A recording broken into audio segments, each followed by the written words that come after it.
Hello everyone, welcome to my channel Srishti's world. আশা করি আপনারা সকলেই ভালো আছেন। তো আজ আমার মেয়েটা একটু ভালো আছে শরীরটা, সেই জন্য সকাল থেকে একটু চনমনে আছে, দুষ্টুমি শুরু করেছে। তো ওর ওই দুষ্টুমিটাই হারিয়ে গিয়েছিল বলে আমাদের বাড়ির সবারই মন খারাপ ছিল, একদম চুপচাপ হয়ে গিয়েছিল শরীর খারাপের জন্য। তো আজকে দেখছি সকাল থেকে একটু ভালো আছে। এই যে ঘুম থেকে উঠিয়ে দিলাম, দুষ্টু মাখা মুখটা এটা নিয়েই আমাদের সবার দিন চলে যায়। তো ও যখন অসুস্থ হয়ে পড়েছে বাড়িটাই একদম শান্ত হয়ে পড়েছিল। তো আজ আবার সব একটু হলেও নর্মাল। ওই যে সকালবেলায় উঠে ব্রাশ নিয়ে দুষ্টুমি শুরু।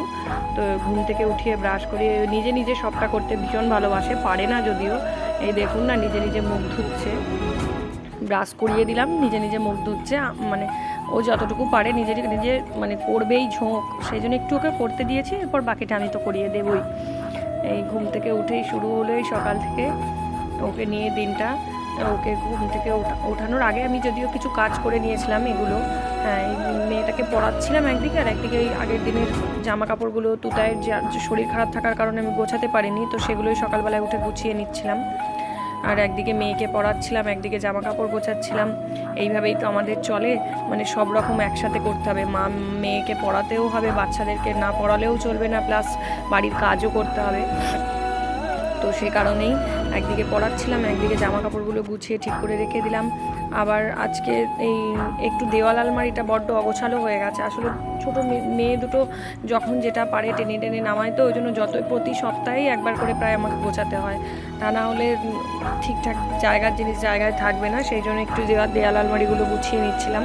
এটা আমাদের যে রেগুলার ইউজ করা ক্রিম হ্যানা ট্যানা এই থাকে টুকটাক রেগুলার ইউজে, সেগুলো একটু গুছিয়ে ঠিকঠাক জায়গায় রেখে দিচ্ছিলাম। আবার সব কিছু ওপরে না তুলে রাখলে তুতাই এত দুষ্টু যে ও যেটাই হাতে পাবে সেটাই মানে মেখে নিজে মাখবে, দেওয়ালে মাখাবে, ভূত সাজবে। ওর এই সব বদমাইশি সব বাচ্চারাই করে, আমরাও ছোটোবেলায় করেছি। মায়ের জিনিসপত্র নষ্ট সেরকম ওরাও করে, সেই জন্য সব কিছু একটু ওপরে তুলে রাখতে হয়, না হলে হাতে লাগাল পেয়ে গেলেই ব্যাস সর্বনাশ করে দেবে সেটার। এইভাবে দেওয়াল আলমারিগুলো একটু ঝেড়ে গুছিয়ে নিলাম জায়গাটা জায়গায়। আর বড্ড ধুলো এখন, এই মানে বৈশাখ জ্যৈষ্ঠ মাসটা এত ধুলো না, সব কিছুতে বড্ড ধুলো পড়ে যায়।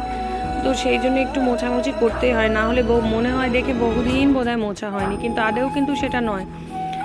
তো মুছে নিলাম, একটু দেওয়াল আলমারিগুলো ঝেড়ে মুছে নিলাম। এরপর একদিকে মেয়েকে পড়াচ্ছিলাম আর একদিকে এই সবগুলো করছিলাম। সেই জন্যই ওকে এই রুমে আজকে পড়তে বসিয়েছি, যে তোকে পড়াতে পড়াতে এগুলো কাজগুলোও করে নেব, না হলে আমার চোখের আড়াল হয়ে গেলে তার ঠিকঠাক করে পড়বে না।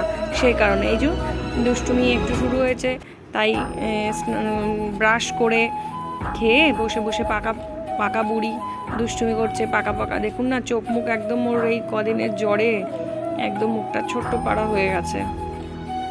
তো এরপর আমি আমার যা কাজ, জামা কাপড়গুলো কেচে জামা কাপড়গুলো মেলে দিচ্ছি। আজ আর ওপরে ছাদে জামা কাপড়গুলো মেলতে যায়নি, এত রোদ যে মানে বিকেলবেলায় জামা কাপড় কেচে মেললেও সেই জামা কাপড় শুকিয়ে যাবে, এতটাই রোদের মানে এতটাই গরম। সে কারণে আজ আর ছাদে যায়নি, এই ঘরে যে ছোট ছাদটা আছে ওই ছাদেই সব মেলে দিচ্ছি।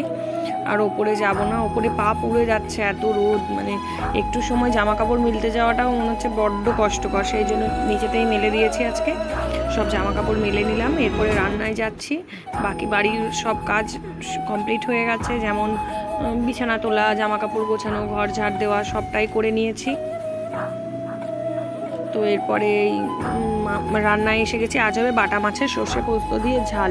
প্রতিদিন তো বড্ড বেশি এই কাটাপোনা মাছ, এই কাতলা মাছ, রুই মাছ এগুলো খেয়ে খেয়ে, আর চিকেন, আমার তো বাড়িতে চিকেন লেগেই আছে। চিকেন ছাড়া আমার একটা দিনও আমাদের বাড়িতে চলে না, কারণ আমার মেয়েরা আর আমার হাজব্যান্ড বড্ড মানে চিকেন করে পাগল ওরা।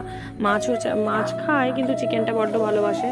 তো এই যে মাছগুলো সব ভেজে তুলে নিচ্ছি। মাছগুলো খেতে খুব ভালো ছিল, একটু কাঁটা আছে, বাচ্চারা খেতে পারবে এটা ঠিকই, বাটা মাছে একটু কাঁটা হয়। আমার ছোটো মেয়েটা যেমন মানে ও তো এমনি খাচ্ছিলোই না, আমার শরীর খারাপ সেই কারণে। তো আমরাই খেয়েছিলাম। মাছগুলো ভেজে তুলে নিয়ে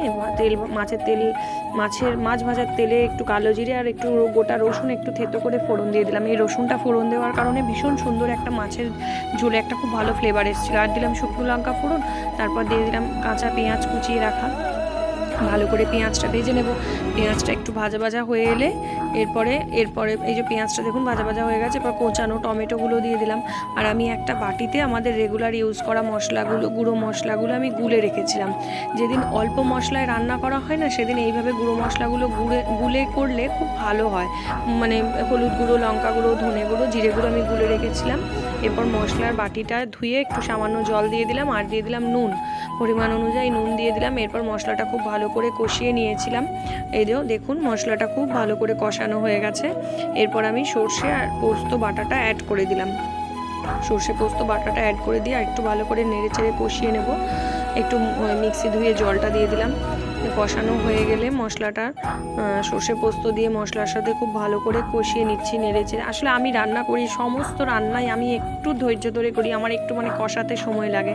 আমার মনে হয় যেন ওই কাঁচা কাঁচা খেয়ে একটু চিনি দিলাম, ওই কাঁচা কাঁচা মশলার রান্না মানে খেতে আমার একদম ভালো লাগে না। একটু সময় নিয়ে মশলাটা কষালে ভালো লাগে। এরপরে কষানোর পরে আমি একটু জল দিয়ে দিলাম। যতটা তাড়াতাড়ি আপনাদের দেখাচ্ছি অতটা তাড়াতাড়িও কষানো হয়নি, সেটা আমিও জানি, আপনারাও জানেন। তো এরপর মাছের ঝোলটা ফুটে গেছে, এরপর ভাজা মাছগুলো অ্যাড করে দিচ্ছি। ভীষণ ভালো খেতে হয়েছিল মাছের ঝালটা। সব দিন ওই কাটাপোনা মাছ, এই হাবিজাবি মাছের থেকে মাঝে মধ্যে এরকম দেখবেন ভালো লাগে খেতে। তো সেই কারণে এই বাটা মাছের ঝালটা ভীষণ ভালো হয়েছিল খেতে। বাটা মাছের ঝালটা হয়েই গেছে আমার কমপ্লিট। মাছের ঝোলের মধ্যে দিয়ে মাছগুলো খুব ভালো করে ফুটিয়ে নিলাম। এরপরে মাছের ঝালটা রেডি হয়ে গেছে, আমি নামিয়ে নেবো। এরপর একদম রেডি আমার মাছের ঝাল। এর থেকে আর কম ঝোলটা আর ফুটিয়ে কম করবো না, একটু তো ঝোল থাকতে হবে, সেই জন্য এইটুকু রাখলাম। গ্রেভিটা ভীষণ ভালো হয়েছিল খেতে, ভীষণ ভালো হয়েছিল।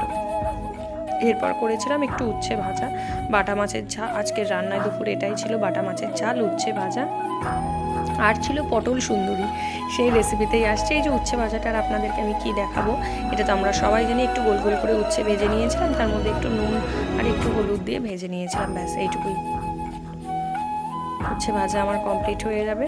উচ্ছে এই নুন হলুদ দিলেই তো উচ্ছে ভাজা শেষ। আর কি আজকে যেহেতু পেঁয়াজ আলু বা কিছুই দিইনি উচ্ছেতে, নর্মাল একটু গোল গোল করে উচ্ছে ভাজা করে নিয়েছিলাম। তো এইভাবে উচ্ছেটা ভেজে নিলাম, হয়ে গেল। এরপরে যাচ্ছি পটল সুন্দরীতে। এটা একটা দুর্দান্ত রেসিপি পটল সুন্দরী। মানে আমার তো পটল খুব ফেভারিট একটা সবজি, আর ভীষণ ভীষণ ভালো, ভীষণ টেস্টি হয়েছিল খেতে। এই রেসিপিটা অবশ্যই এইভাবে একবার করে দেখবেন, সবাই সবার মতন করে করেন। পটলগুলো কেটে রেখে একটু নুন হলুদ লঙ্কা গুঁড়ো দিয়ে ভালো করে মেখে নিচ্ছি। সবাই সবার মতন করে করেন অবশ্যই পটলের নানান রেসিপি। তো এই পটল সুন্দরী একবার করে আপনারা দেখবেন, আমার মতন করে দারুণ হয়েছিল খেতে। একটু তেল বেশি দিতে হয় এই রেসিপিটাতে, তাহলে বেশি ভালো লাগে। এই যে পটলগুলো হলুদ গুঁড়ো আর নুন মেখে নিলাম। কড়াইয়ে তেল গরম করতে বসিয়ে দিয়েছিলাম, কড়াইয়ে পটলগুলো ছেড়ে দিলাম। তো আমার হাজব্যান্ড পটল খায় না, সে কারণে আমার খুব অল্প পরিমাণ, আমার মেয়েটা খেতে ভালোবাসে। আমি আর আমার মানে মেয়েটা বলতে মনাই, বড় মেয়েটার কথা বলছি, আমরা দুজনেই খাবো এটা, ওই জন্য করে নিলাম। আর বেশি পটলের করিনি, আপনারা আপনাদের পরিমাণ অনুযায়ী করবেন। এবারে দেখুন যে পেঁয়াজটা দিয়েছি, না কুচনো পেঁয়াজ না পেস্ট করা পেঁয়াজ, এটা কিন্তু গ্রেট করা আর কিছুটা গোটা গোটা, মানে এরকম ধরনের পেঁয়াজ, তবেই মানে ভীষণ ভালো লাগবে এটা খেতে। একদম মিহি পেস্ট করা হলে ভালো লাগবে না। তো সেই কারণে এরকম করে পেঁয়াজটা দিয়েছিলাম। এটা দিলাম আদা রসুন আর কাঁচা লঙ্কার পেস্ট, এটা 2 চামচ দিয়ে দিলাম। দিয়ে এবারে খুব ভালো করে মশলাটা কষিয়ে নেব। একদম মশলাটা কষিয়ে নিয়ে তেল ছেড়ে যাবে সেরকম। দেখুন এবার নুন দিলাম, মশলাটার পাশ থেকে দেখুন তেল ছেড়ে গেছে। হলুদ গুঁড়ো দিলাম লঙ্কা গুঁড়ো দিলাম, জিরে গুঁড়ো, এরপর দিচ্ছি একটু ধনে গুঁড়ো, ব্যাস। এবারে আবার খুব ভালো করে কষাবো। খুব ভালো করে কষানোর পরে এরপর অ্যাড করব টমেটো। প্রথমেই টমেটোটা অ্যাড করিনি, দেখুন মশলা কষানো হয়ে গেছে বলেই তার কালার চেঞ্জ হয়ে গেছে। হ্যাঁ, তো এবার টমেটোটা অ্যাড করে আমি একটু সামান্য জল দিয়ে দেবো। জল দিলে কি হবে, টমেটোটা গলে যাবে মানে মশলাটার সাথে। একটু চিনি দিলাম, চিনি দিয়ে আবার একটু কষিয়ে নিয়ে একটু জল দিয়ে দেবো, তাহলে মশলাটা পুরো সুন্দর গলে যাবে। গলে গেছে, এরপর দেখুন এর মধ্যে ভেজে রাখা পটলগুলো আমি দিয়ে দিলাম। দিয়ে এরপরে কোনো কারণবশত ওই ক্লিপটা আমার ডিলিট হয়ে গেছিলো জল দেওয়ার, কিন্তু আমি একটু জল দিয়েই মশলাটা সেদ্ধ করে নিয়েছিলাম। তারপরে ভেজে রাখা পটলগুলো দিয়ে আবার আমি একটু সামান্য জল দিয়ে দিলাম, নাহলে না একদম শুকনো শুকনো হয়ে যাবে। তো এইভাবে দিয়ে দিলাম। দিয়ে এরপর আমি ঢাকা দিয়ে দেবো, তাহলে এই মশলাটা পুরো পটলের মধ্যে ঢুকে যাবে। ঢাকা দিয়ে মিনিট 7 8 রেখে দিয়েছিলাম, মিনিট 7-8 পরে এই দেখুন আমার পটল সুন্দরী অলমোস্ট রেডি হয়ে গেছে। দেখুন একদম তেল ভেসে আছে পাশ থেকে। এটা একটু একটু তেল মানে তেল পটলের মতন একটু বেশি তেল দিতে হয়, ভীষণ ভালো টেস্ট হয়। আসলে তেলটা কম দিলে খেতে অতটা ভালো হয় না। তো এই দেখুন রেডি হয়ে গেছে। এরপর আমার একটা নতুন অ্যাডিশন, এই যে কাসুরি মেথি, এটা ক্রাশ করে হাতে দিয়ে দিলাম আর দেবো 1 চামচ ঘি। এই কাসুরি মেথি আর ঘিয়ের টেস্টটা এত অপূর্ব এসেছিল না পটল সুন্দরীতে, দুর্দান্ত লাগছিল। এই টেস্টটার জন্য এটা একদম সুপার হিট রেসিপি, কাসুরি মেথি আর এই ঘিটা একদম, এটা একদম এইভাবে করে দেখবেন দারুণ লাগবে, দারুণ। নর্মাল একটা পটলের রেসিপিকে দারুণ করে তুলবে। তো এই ছিল আমার পটল সুন্দরী রেসিপি। অবশ্যই বাড়িতে করবেন, করে আমাকে কমেন্ট করে অবশ্যই জানাবেন, দারুণ সুন্দর। তো এরপরে রান্নাবান্না কমপ্লিট করে আমি আমার এই যে মেয়েদের স্নান করিয়ে দিয়েছিলাম। তো এই নিজে নিজে স্নান করে চুল আঁচড়াবে, এখন বড্ড বেশি স্বাবলম্বী হতে শিখছে। তো মা আমিই চুল আঁচড়াবো, আমার এরকম বললো, ঠিক আছে তুমি আঁচড়াও। এই যে নিজে নিজে চুল আঁচড়েছে। আসলে শরীরটা একটু ঠিক হয়েছে, তো ভীষণ 4-5 দিন জ্বরে ভুগলো। তো সেই জায়গা থেকে আমার মনে হচ্ছে যেন বাড়িটাতে প্রাণ ফিরে এসেছে মেয়েটা একটু ঠিক হওয়াতে। তো এরপরে দুপুরবেলায় লাঞ্চ করে একটু রেস্ট নিয়ে সন্ধেবেলায় বেরিয়ে গেছিলাম আমরা দুজনা। আসলে ওর একটা কালকে বিয়েবাড়িতে ইনভিটেশন আছে, তার গিফট কিনতে গিয়েছিলাম। তো একটু ম্যাঙ্গো লস্যি খেয়ে নিলাম। তারপরে এই যে আজকে রামনবমীর জন্য র্যালি বেরিয়েছিল, সেটাই আপনাদেরকে একটু দেখিয়ে দিলাম। তো আজকের ভিডিওটা কেমন লাগলো অবশ্যই জানাবেন, লাইক করবেন, শেয়ার করবেন, অবশ্যই সিস্টার্স ওয়ার্ল্ড সাবস্ক্রাইব করবেন। ভালো লাগলে অবশ্যই সাবস্ক্রাইব করবেন। আমার আপনাদের সাহায্যের অশেষ প্রয়োজন। সবাই সুস্থ থাকবেন, ভালো থাকবেন, টাটা।